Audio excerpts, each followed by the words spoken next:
Here we have a rectangle in the 3D view. If I come to my angled plane tool, you can see that we have a crosshair. To use the angled plane, if I drag the crosshair here to point 1, gives me my X and Y value, and I can input a Z value. I'm going to place this as 0 for now. If I select the second point of the plane to here,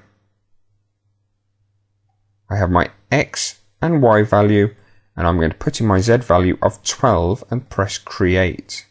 So I will have a total angled plane going from 0 all the way up to 12 millimeters at the top. Now that's working with 2 points.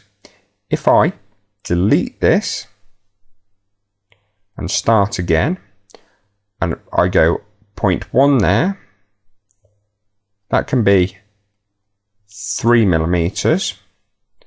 Point 2 here can be 6 millimeters, and point 3 here, we'll make this in the middle, can be 9 millimeters, and create this.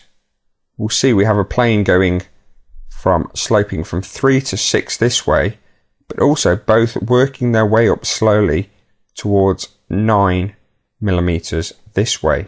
So that's creating an angled plane by dragging your crosshairs onto the place where you want to use them on your design and inserting a Z value into the height of your design.